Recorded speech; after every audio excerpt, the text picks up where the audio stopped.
हाय, कैसे हैं आप सब? And welcome back to our channel. Again we are here with chapter number 3 business studies, that is business environment. अब हम quickly इस चैप्टर की रिवीजन स्टार्ट करेंगे और आपको ये बताना बहुत जरूरी है कि इस चैप्टर में से आपका 4-5 मार्क्स का क्वेश्चन आने के चांसेस हैं. लाइक 4 मार्क्स का क्वेश्चन आ जाएगा, 1 MCQ आ सकता है, या फिर 3 मार्क का क्वेश्चन और 1 MCQ आ सकता है, या फिर सिर्फ 4 मार्क का क्वेश्चन आ सकता है. तो इसमें से हमारा अप्रोक्सीमेटली 4 to 5 मार्क्स का क्वेश्चन आता है. ठीक है, क्योंकि ये चैप्टर बहुत ज्यादा लेंथी नहीं है, बट इसमें जो इंपॉर्टेंट टॉपिक्स हैं वो क्या है, आपके बिजनेस एनवायरनमेंट, उसकी कैरेक्टरिस्टिक्स और उसके कंपोनेंट्स, जो हमारी डायमेंशंस है बिजनेस एनवायरनमेंट की, वो सबसे इंपॉर्टेंट पार्ट है किसी भी 3 मार्क या 4 मार्क के क्वेश्चन के लिए. ठीक है, तो जल्दी से स्टार्ट करते हैं अपना चैप्टर नंबर 3 और इसकी क्विकली रिविजन करते हैं. करें, चलिए. बिजनेस एनवायरनमेंट ये होता क्या है? जैसे हम अपने एनवायरनमेंट की बात करते हैं, अपने सराउंडिंग्स की बात करते हैं, वो सभी फैक्टर्स जो हमारे आसपास अवेलेबल है और हमें अफेक्ट करते हैं. लाइक हम पॉल्यूशन है या नहीं है, हमारी एयर, वाटर, जितनी भी नेचुरल चीजें आसपास अवेलेबल है वो हमें अफेक्ट करती हैं इन पॉजिटिव वे और इन नेगेटिव वे. उसी तरीके से जब हम बिजनेस एनवायरनमेंट की बात करते हैं तो बिजनेस के आसपास उसके एनवायरनमेंट में जो इंडिविजुअल्स, इंस्टीट्यूशंस हैं या अदर फोर्सेस हैं जो बिजनेस के बाहर हैं, जो बिजनेस के कंट्रोल में नहीं है बट उसे अफेक्ट करते हैं. ठीक है, तो business environment is a sum total of all such forces. अब हम अगर यहाँ पे बात करते हैं बिजनेस एनवायरनमेंट की कि ये सारे फोर्सेस जो बिजनेस के आसपास प्रेजेंट है वो हमें अफेक्ट करते हैं, वो फोर्सेस कैसे होते हैं और किस तरीके का वो एनवायरनमेंट होता है. ठीक है, let us discuss these one by one. सबसे पहला हमारा फीचर बिजनेस एनवायरनमेंट का जो आता है वो क्या है, टोटलिटी ऑफ एक्सटर्नल फोर्सेस. कि बिजनेस एनवायरनमेंट में हमारे एक्सटर्नल फोर्सेस, जितने भी फोर्सेस आसपास अवेलेबल हैं, वो सभी फोर्सेस हमारे बिजनेस को अफेक्ट करते हैं. कुछ फोर्सेस हमारे कंट्रोल में होते हैं, लिमिटेड कंट्रोल होता है या फिर हम उसे ओवरकम कर सकते हैं, बट कुछ फोर्सेस ऐसे होते हैं जो हमारे कंट्रोल में बिल्कुल भी नहीं होते. तो सभी फोर्सेस इन वन वे और अदर हमारे ऑर्गेनाइजेशन को अफेक्ट करते हैं. ठीक है, नेक्स्ट स्पेसिफिक एंड जनरल. अब जो ये टोटल फोर्सेस की बात की गई है, स्पेसिफिक और जनरल जो ये दो टर्म्स हैं, ये क्या डिफाइन करती हैं? स्पेसिफिक फोर्सेस वो फोर्सेस हैं जो किसी एक पर्टिकुलर एंटरप्राइज को, किसी पर्टिकुलर ऑर्गेनाइजेशन को करती हैं, जैसे उसके कस्टमर्स, उसके सप्लायर्स, उस पर्टिकुलर ऑर्गेनाइजेशन के कॉम्पिटिटर्स. और जनरल फोर्सेस वो होते हैं जो सभी ऑर्गेनाइजेशन के ऊपर सेम इंपैक्ट डालती हैं, जैसे गवर्नमेंट पॉलिसीज, अगर हमारा कोई लॉ चेंज हो गया, पॉलिटिकल कंडीशन चेंज हो गई, तो ये कुछ जनरल फोर्सेस हैं जो किसी एक एंटरप्राइज को नहीं, सभी एंटरप्राइजेस को सेम इक्वल इफेक्ट डालती हैं. इक्वल नहीं तो बट इफेक्ट सबको करती है. ठीक है, नेक्स्ट इंटर रिलेटेडनेस. ये सभी फैक्टर्स इन वन वे और अदर एक दूसरे से रिलेटेड भी होते हैं. रिलेटेड क्यों होते हैं? देखिए, अगर हम बात करते हैं कस्टमर की रिक्वायरमेंट है, हमें उसकी नीड फुलफिल करनी है, जैसा वो चाहता है वैसा प्रोड्यूस करना है, तो वैसे ही हम अपने रॉ मटेरियल्स की डिमांड करेंगे. अब आ गए हमारे सप्लायर्स को वो चीज अवेलेबल करानी पड़ेगी जो कस्टमर्स को चाहिए. अब आते हैं कॉम्पिटिटर्स. अगर किसी एक इंडिविजुअल ने कोई नया मूव लिया तो कॉम्पिटिटर्स को भी उस मूव को फॉलो करना पड़ेगा, उसके अकॉर्डिंग चेंजेस करने पड़ेंगे, या फिर हमारे लॉ में कोई चेंज आ जाता है. तो ये सभी फोर्सेस और फैक्टर्स क्या हैं? Inter related. ठीक है, नेक्स्ट आता है डायनामिक नेचर. जो एनवायरनमेंट का नेचर कैसा है? डायनामिक मींस वो चेंज होता रहता है. एनवायरनमेंट हमेशा एक जैसा नहीं रहता, ये आपको भी पता है. जैसे हमारा एनवायरनमेंट एक जैसा नहीं रहता, वैसा बिजनेस का भी नहीं रहता. ठीक है, next is uncertainty. Business environment is uncertain. हमें नहीं पता कल क्या हो सकता है कि जो चेंजेस आ रहे हैं हमारे एनवायरनमेंट में या इकोनॉमी में, वो चेंजेस हमारे बिजनेस के लिए पॉजिटिव भी हो सकते हैं, नेगेटिव भी हो सकते हैं. बिकॉज फ्यूचर इज अनसर्टेन, तो environment is also uncertain. Next is complexity. Complex है. कॉम्प्लेक्स क्यों है? बिकॉज इतने सारे फोर्सेस हैं, सब रिलेटेड भी हैं, अनसर्टेनिटी भी है, तो स्ट्रक्चर थोड़ा सा कॉम्प्लेक्स हो जाता है। यहाँ पर किसी भी मैनेजर के लिए या ऑर्गेनाइजेशनल जो टीम होती है उनके लिए ये बहुत मुश्किल है कि वो इस कॉम्प्लेक्स स्ट्रक्चर को कैसे मैनेज करें। उसका जो आउटपुट आए वो उस चेंजेस से या कुछ थ्रेट्स और अपॉर्चुनिटीज से किस तरीके से हम पॉजिटिव और नेगेटिव रिजल्ट ला सकते हैं, ये सब चीजें मैनेज कर पाए। ठीक है, नेक्स्ट इज रिलेटिविटी। सभी फैक्टर्स रिलेटिव होते हैं। एनवायरमेंट, और अगर हम बिजनेस एनवायरमेंट, बिजनेस ऑर्गेनाइजेशन की बात करते हैं, उसके पास जितने भी फोर्सेस हैं, आसपास जितनी भी चेंजेस हो रहे हैं एनवायरमेंट में, वो सभी रिलेटेड होते हैं। रिलेटेड हैं तो हम किसी एक चीज को कंसीडर नहीं कर सकते, हमें सभी फोर्सेस को साथ लेकर के चलना होगा। जैसे हम ऑर्गेनाइजेशन में किसी एक इंडिविजुअल के बारे में नहीं सोच सकते, पूरे ग्रुप, पूरी टीम को साथ लेकर के चलना होता है, उसी तरीके से सभी फैक्टर्स रिलेटेड हैं और उन सभी फैक्टर्स की रिलेटिविटी का जो इम्पैक्ट पड़ता है वो हमें पूरी तरीके से समझना होगा। ठीक है, so these were the features of business environment की किस तरीके से क्या फोर्सेस होते हैं और वो हमें अफेक्ट करते हैं। नेक्स्ट आती है इंपॉर्टेंस ऑफ बिजनेस एनवायरमेंट। ये क्या बताता है? बिजनेस एनवायरनमेंट जहां पर डिफरेंट थ्रेट्स और अपॉर्चुनिटीज हमारे लिए अवेलेबल हैं, जो हम बात करते हैं कि टोटलिटी ऑफ एक्सटर्नल फोर्सेस, वहां पर कुछ थ्रेट्स हैं, कुछ अपॉर्चुनिटीज हैं जो हमारे लिए अवेलेबल हैं कि हम उन चेंजेस को पॉजिटिवली लेते हैं तो वो हमारे लिए अपॉर्चुनिटी बन जाती है, और अगर वो नेगेटिव चेंजेस हैं तो वो हमारे लिए थ्रेट बन जाता है। तो बिजनेस एनवायरनमेंट की स्टडी करना और उसके बारे में इंफॉर्मेशन रखना किसी भी ऑर्गेनाइजेशन के लिए बहुत इंपॉर्टेंट है। क्यों? Because it enables the firm to identify opportunities and getting the first mover advantage. अगर आप अपडेटेड रहेंगे, जैसे ही मार्केट में चेंज आता है आपको पता चल जाता है और आप उसको अडेप्ट करते हो, उसको फॉलो करते हो और उसके अकॉर्डिंग अपनी पॉलिसीज में चेंज लेके आते हो, तो आप फर्स्ट मूव करते हो, उसका आपको एडवांटेज मिलेगा, वो आपके लिए एक अपॉर्चुनिटी बन जाएगी। ठीक है, क्योंकि आप अपडेटेड थे तो आपको इंफॉर्मेशन मिली और आपने टाइमली चेंजेस को इंट्रोड्यूस किया।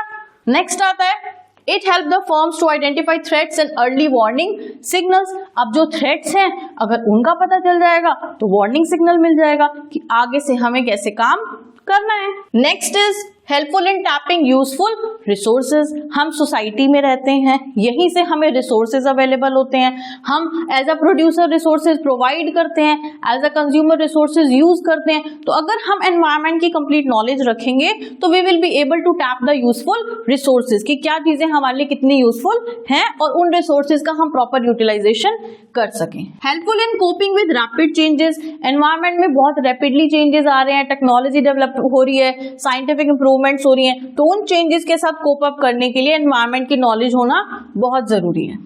Help in assisting in planning and policy formulation. आप अगर कोई प्लानिंग कर रहे हो, अपने बिजनेस से रिलेटेड कुछ पॉलिसीज बना रहे हो, तो you must be aware of your business environment कि किस तरीके से हमारी गवर्नमेंट वर्क कर रही है, पॉलिटिकल कंडीशन क्या है, लीगल एनवायरनमेंट क्या है, इकोनॉमिक कंडीशन क्या है, अच्छी है बुरी है, ये सब कुछ आपको पता होगा तो आपकी प्लानिंग अच्छी होगी। And last is helpful in improving performance. Obviously जब सब कुछ अच्छे से करोगे, रिसोर्सेज अच्छे होंगे, थ्रेट्स का पता होगा, अपॉर्चुनिटीज का पता होगा, तो आपकी परफॉर्मेंस तो अच्छी होगी ना। अच्छे से पढ़ के जाओगे तो एग्जाम में परफॉर्म करोगे ना। अच्छा परफॉर्म कब होगा? जब अच्छे से आंसर्स अटेम्प्ट होंगे और मार्क्स आएंगे। अब अच्छा परफॉर्म करना है, अपनी परफॉर्मेंस को इंप्रूव करना है, तो जल्दी से अपने कंपोनेंट्स के बारे में पढ़ लो, क्योंकि ये तो बहुत ही इंपॉर्टेंट पार्ट है इस चैप्टर का। Getting my point? यहाँ पर जब हम बिजनेस एनवायरनमेंट की और उसके कंपोनेंट्स की बात करते हैं तो वो कंपोनेंट्स मेनली 2 पार्ट्स में डिवाइडेड हैं, that is your internal environment and external environment. 2 terms हैं। इंटरनल मींस जो बिजनेस के अंदर है, वो एनवायरनमेंट जो विद इन द ऑर्गेनाइजेशन है, एंड एक्सटर्नल एनवायरनमेंट वो फोर्सेस और वो फैक्टर्स जो बिजनेस के बाहर अवेलेबल हैं। तो पहले हम डिस्कस करते हैं बिजनेस के इंटरनल एनवायरनमेंट के बारे में, जो फोर्सेस बिजनेस के अपने ऑर्गेनाइजेशन के अंदर हैं, लाइक हमारे ऑब्जेक्टिव्स, हमारी पॉलिसीज, हमारा स्ट्रक्चर, मैनेजमेंट इंफॉर्मेशन सिस्टम, हमारा मेथड, हमारी कैपेसिटी, ये सब एक ऑर्गेनाइजेशन के इंटरनल एनवायरनमेंट में है, वो उसके फोर्सेस हैं। और यहाँ पर किसी भी बिजनेस पर्सनल के लिए या ऑर्गेनाइजेशनल मैनेजर के लिए इस एनवायरनमेंट की स्टडी इसलिए जरूरी है कि अगर पॉलिसीज सही वर्क नहीं कर रही हैं या ऑब्जेक्टिव फॉर्मुलेशन सही नहीं था, तो हम उसे टाइमली चेंज करें, ऑल्टरेशंस करें इफ रिक्वायर्ड, और कंट्रोल करने की कोशिश करें। तो ये जो फोर्सेस होते हैं, these are actually under the control of the business organization, ठीक है। But in comparison to that, अगर हम अपने फोर्सेस की बात करें जो आउटसाइड द बिजनेस हैं, दैट इज एक्सटर्नल एनवायरनमेंट, तो ये फोर्सेस हमारे कंट्रोल में नहीं होते, क्योंकि आउटसाइड द बिजनेस हैं पर बिजनेस के ऊपर इम्पैक्ट डालते हैं। अब जो आपके एक्सटर्नल एनवायरनमेंट के फोर्सेस हैं, these are classified into two, that is micro and macro. Micro environment वो है जो ऑपरेटिंग एनवायरनमेंट है, एंड मैक्रो इज जनरल। आपने अपनी इको में भी ये दो टर्म्स रीड किए, माइक्रो एंड मैक्रो।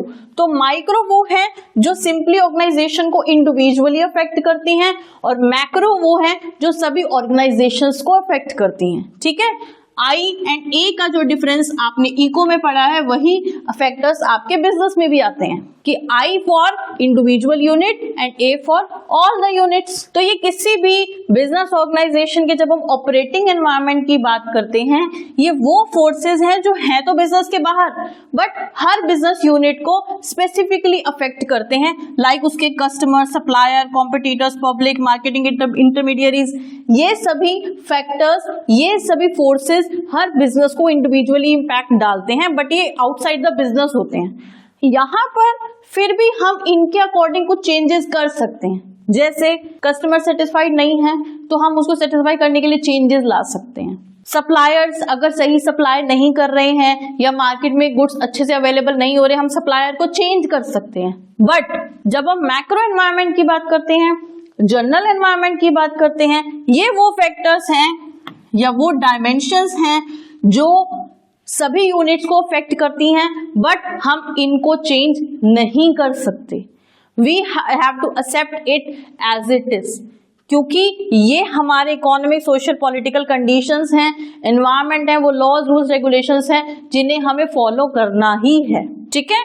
जो आपके इस चैप्टर का सबसे इंपॉर्टेंट पार्ट है, let us discuss these dimensions of business environment in detail. Okay, let's start with the dimensions of business environment, जो हमारा मैक्रो एनवायरनमेंट है, या हम कह सकते हैं हमारे जो फोर्सेस जनरली सबको अफेक्ट करते हैं, जनरल एनवायरनमेंट में आते हैं। First one, economic environment. Economic environment वो फैक्टर्स हैं जो डायरेक्टली हमारी मैनेजमेंट को अफेक्ट करते हैं, जैसे कंज्यूमर्स की डिस्पोजेबल इनकम कम हो रही है या ज्यादा हो रही है, इंटरेस्ट रेट, इन्फ्लेशन रेट, रुपी की वैल्यू, ये सारी चीजें इकोनॉमिक कंडीशंस हैं, इकोनॉमिक फैक्टर्स हैं जो हमारे बिजनेस एनवायरनमेंट को अफेक्ट करती हैं, हमारे बिजनेस की फंक्शनिंग को इम्पैक्ट डालती हैं। लाइक अगर इंटरेस्ट रेट्स कम हो जाते हैं, सपोज सेविंग के इंटरेस्ट रेट्स कम हो जाते हैं, तो हम लोग सेव कम करेंगे, बैंक्स में कम सेव करेंगे, अदर सोर्सेज में इन्वेस्ट करेंगे या फिर उसको स्पेंड करेंगे, और इंटरेस्ट रेट्स बढ़ जाते हैं तो हमारी सेविंग्स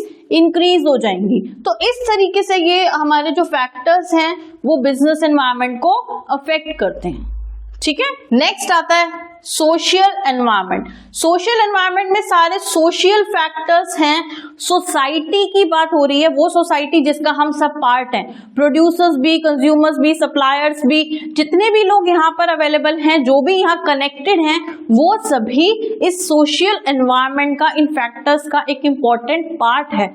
अब जब इन फैक्टर्स की बात आती है, इसमें आपके कस्टमर्स, ट्रेडिशंस, ट्रेंड, वैल्यूज, सब कुछ आपके लिए बहुत इंपॉर्टेंट है। अगर आपको ट्रेंड्स के बारे में नहीं पता कि आजकल सोसाइटी में क्या ट्रेंड चल रहा है, तो आपका बिजनेस अपडेटेड नहीं है, आपकी ग्रोथ नहीं होगी। You have to keep your business updated, क्योंकि अगर सोशल एनवायरनमेंट की इंफॉर्मेशन है, आप फर्स्ट मूव ले सकते हो, आप चेंजेस इंट्रोड्यूस कर सकते हो, ठीक है, तभी आपका बिजनेस एंटरप्राइज ग्रो करेगा। जैसे ट्रेडिशंस की बात करते हैं, कस्टमर की प्रेफरेंसेस की बात करते हैं। आजकल लोग डाइट कॉन्शियस हो गए, तो हम ऑर्गेनिक गुड्स के ऊपर ज़्यादा फोकस कर रहे हैं, तो हमारी प्रोडक्शन उसके अकॉर्डिंग होनी चाहिए। ट्रेडिशंस हैं, जैसे फेस्टिव टाइम आता है, उस टाइम पे हमारी जो प्लानिंग होती है, प्रोडक्शन होती है, वो डिफरेंट हो जाती है। तो इस तरीके से इन सभी फैक्टर्स को कंसीडर करना बहुत जरूरी है। Next is your technological environment. हमें सबको पता है आज new ways, improved means of techniques of production आ गए हैं, तो we need to keep ourselves updated. हमें अपडेटेड टेक्नोलॉजी के साथ चलना है, तभी हम कोप अप कर पाएंगे। ऑब्सोलीट और ओल्ड ट्रेडिशनल मेथड से हम ग्रो नहीं कर पाएंगे, सरवाइव नहीं कर पाएंगे। Third one is political environment. कितनी जल्दी जल्दी बढ़ाने की कोशिश की है, प्लीज अच्छे से पेपर में करके आना। पॉलिटिकल एनवायरनमेंट, पॉलिटिकल एनवायरनमेंट में पॉलिटिकल कंडीशंस आती हैं, जो हमारी इलेक्टेड गवर्नमेंट है। आप देख रहे हैं अपने आसपास भी किस तरीके से कभी स्टेट इलेक्शंस होते हैं या सेंटर के इलेक्शंस होते हैं, जब गवर्नमेंट चेंज हो जाती है या फिर रूलिंग पार्टी चेंज हो जाती है, तो उसका इफेक्ट पूरी इकोनॉमी पे पड़ता है। ठीक है, जब पॉलिटिकल कंडीशंस चेंज होंगी, इलेक्टेड गवर्नमेंट चेंज होगी, तो जो प्रीवियस गवर्नमेंट थी, जो लोग थे, उनका एटीट्यूड डिफरेंट था, अब वालों का डिफरेंट है। तो वो सारी चीजें आपके बिजनेस को इधर पॉजिटिवली और नेगेटिवली अफेक्ट करेंगी, बिजनेस पे इंपैक्ट डालेंगी। ठीक है, तो बिजनेस के लिए ये बहुत जरूरी है, बिजनेसमैन के लिए ये बहुत जरूरी है कि वो इन चेंजेस को स्कैन करे और टाइमली अपने बिजनेस एंटरप्राइज को अपडेट करे। नेक्स्ट इज लीगल एनवायरनमेंट, जो हमारी गवर्नमेंट एक्ट्स पास करती है, जजमेंट्स हैं, डिसीजंस हैं, हमारी जो भी पॉलिसीज फॉर्म हो रही है, रूल्स, लॉज, रेगुलेशंस, ये सब लीगल एनवायरनमेंट में आते हैं। जैसे अगर कंज्यूमर है, उनके एक्ट्स हैं, प्रोड्यूसर्स को कौन सी लिमिटेशंस फॉलो करनी है, एक अच्छा प्रोड्यूसर कैसा है, सप्लायर कैसा होना चाहिए, ये सारे लीगल एनवायरनमेंट में आते हैं, जो लीगल लॉज, रूल्स, रेगुलेशंस हैं, जो एक प्रोड्यूसर को फॉलो करने चाहिए, और यू कैन से दैट किसी भी बिजनेस ऑर्गेनाइजेशन को फॉलो करने चाहिए। So these were the dimensions of business environment. ठीक है, अब एक पॉइंट है डीमोनेटाइजेशन का। ये हम सबको पता है कि 8 नवंबर 2016 को डीमोनेटाइजेशन हुआ था, जहां पे 500,000 रुपीज के नोट्स बंद हो गए थे। मींस उनका जो लीगल टेंडर स्टेटस है वो विड्रॉ कर लिया गया था, वो करेंसी सर्कुलेशन में नहीं रही थी। That was demonetization. ये डीमोनेटाइजेशन था, ये क्यों किया गया था? क्योंकि बहुत ब्लैक मनी हो रहा था, गलत एक्टिविटीज हो रही थी, स्पेक्युलेटिव एक्टिविटीज में लोग इन्वॉल्व थे। तो उस मनी को सर्कुलेशन में रोकने के लिए जो भी ब्लैक मनी है उसको हम वापस लेके आना चाहते थे, व्हाइट में कन्वर्ट करना चाहते थे, या फिर करप्शन को कंट्रोल करने के लिए गवर्नमेंट ने ये स्टेप लिया था। ठीक है, और इसका हमारी इकोनॉमी पे काफी अच्छा इम्पैक्ट भी रहा है, क्योंकि उस टाइम पे बहुत सारे ऐसे लोग थे जिन्होंने जो करप्शन एक्टिविटीज में इन्वॉल्व थे, जिन्होंने ब्लैक मनी काफी सारा स्टोर किया हुआ था। ये सब लोग करते थे टैक्स इवेजन के लिए, लोग टैक्स इवेजन के लिए करते थे, टैक्स से बचने के लिए करते थे। तो अगर टैक्स नहीं देंगे तो गवर्नमेंट की इनकम नहीं होगी, हमारी इकोनॉमी ग्रो नहीं करेगी। तो वहां पर जो भी करप्ट एक्टिविटीज थी उनको खत्म करने के लिए, उस सिचुएशन को ओवरकम करने के लिए डीमोनेटाइजेशन किया गया था। ठीक है, next are the economic reforms. अगर हम बिजनेस की बात करें तो ये जो हमारे 3 रिफॉर्म्स है, that is liberalization, privatization and globalization, ये हमारे बिजनेस को अफेक्ट करते हैं। लिबरल मीन्स फ्री होना, प्राइवेटाइजेशन मीन्स यहां पर आपकी जो पब्लिक सेक्टर एंटरप्राइजेस हैं उनको डिसइन्वेस्ट कर दिया जाता है, मीन्स उनकी ऑनरशिप दे दी जाती है प्राइवेट एंटरप्रेन्योर्स को। And globalization means integrating our economy with the world economy. तो यहां पर जब हम बात करते हैं लिबरलाइजेशन, अगर बिजनेस की बात करें, लिबरल पॉलिसीज थी जहां पर लाइसेंस, परमिट, कोटा राज खत्म कर दिया गया था, इंडस्ट्रीज को फ्री कर दिया गया था कि फ्रीली वो प्रोडक्शन करें। इससे हमारे जो एंटरप्राइजेस हैं वो बूस्ट अप हुए थे और बहुत सारे नए एंटरप्राइजेस ओपन अप हो गए थे, क्योंकि रेस्ट्रिक्शंस रिमूव हो गई थी, तो बिजनेस एनवायरनमेंट एक्सपैंड हुआ था। बहुत सारे बिजनेसेस न्यू ओपन भी हो गए थे, जहां पर पहले रेस्ट्रिक्टेड वर्क होता था। प्राइवेटाइजेशन में जहां पे कुछ पब्लिक सेक्टर अंडरटेकिंग्स जो सही नहीं वर्क कर रही थी या फिर जो सिक यूनिट्स कह सकते हैं, उन्हें पार्शियली और कंप्लीटली प्राइवेट ओनरशिप दे दी गई थी, जिसे हम क्या बोलते हैं, डिसइन्वेस्टमेंट, जहां पर पब्लिक सेक्टर एंटरप्राइजेस को ट्रांसफर कर दिया जाता है, उसकी ओनरशिप को प्राइवेट को दे दिया जाता है, ठीक है। And third one is globalization, integrating our economy with the world. तो ये कुछ ऐसे इकोनॉमिक रिफॉर्म्स हैं जो हमारे बिजनेसेस को, बिजनेस एंटरप्राइजेस को इम्पैक्ट करते हैं और उनकी ग्रोथ में भी हेल्पफुल रहे हैं। You have read about these reforms in your Indian Eco also, पूरी डिटेल है। तो कहीं ना कहीं जो इकोनॉमिक कंडीशन है वो सभी बिजनेस एंटरप्राइजेस के लिए बहुत ही इंपॉर्टेंट है और बहुत ही अच्छा इम्पैक्ट डालती है, ठीक है। Last is the managerial response to changes in business environment. यहाँ पर जो पॉइंट्स मेंशन है, दीज आर द पॉइंट्स जो ये शो करते हैं कि अगर मैनेजर्स, बिजनेस एनवायरनमेंट में होने वाले चेंजेस को अच्छे से रिस्पॉन्ड करते हैं, उसको कंसीडर करते हैं, उसको समझते हैं, तो it will be helpful for the business organisations और managers to build their brand image, ठीक है। ब्रांड बिल्डिंग होती है, आप अपने प्रोडक्ट पे वर्क करते हो, कस्टमर पे फोकस करते हो तो वो सेटिस्फाई होगा, उसके अकॉर्डिंग गुड्स प्रोड्यूस करोगे, एनवायरनमेंट को कंसीडर करके कि लोगों को क्या चाहिए, तो आपकी ग्रोथ होगी, कस्टमर सेटिस्फाइड होगा। डाइवर्सिफिकेशन स्प्री मीन्स आप डिफरेंट एक्टिविटीज में इन्वॉल्व होगे, डाइवर्सिफाई कर पाओगे as per the changing needs of the environment. Only when you will be updated about your business environment, ठीक है। जॉइंट वेंचर है, कंसोलिडेशन होगा मल्टीनेशनल्स का, जिस तरीके से हमने देखा है कि बहुत सारी एमएनसीज आ रही हैं, नए नए हमारे जॉइंट वेंचर्स बन रहे हैं जो हमें एम्प्लॉयमेंट भी प्रोवाइड कर रहे हैं, जो हमें आउटपुट भी दे रहे हैं, हमारी ग्रोथ में भी बहुत इंपॉर्टेंट रोल प्ले कर रहे हैं। Sharply improved compensation level, employ compensation is very important. आप अपने कस्टमर्स को सेटिस्फाई करोगे, आउटपुट अच्छा आएगा, अर्निंग अच्छी होगी, तो आपके वर्कर्स भी सेटिस्फाइड होंगे विद गुड कंपेंसेशन लेवल्स। जो जैसा काम करेगा उसे वैसे कॉम्पेंसेट किया जाए, लोगों की ग्रोथ होगी। तो बिजनेस एनवायरनमेंट की नॉलेज आपके लिए जरूरी है कि कस्टमर को क्या चाहिए, एम्प्लॉय को क्या चाहिए, ठीक है। Last is use of latest technology. अगर आप अपडेटेड रहेंगे टेक्नोलॉजिकल एनवायरनमेंट के बारे में, अपनी लेटेस्ट टेक्नोलॉजी फॉलो करेंगे, तो हमेशा अपनी इकोनॉमिक कंडीशन में, बिजनेस एनवायरनमेंट में अपडेटेड रहेंगे, ठीक है। तो बिजनेस एनवायरनमेंट की नॉलेज रखना बहुत जरूरी है। समझ आया? Hope you like it. If yes, go follow for more such videos.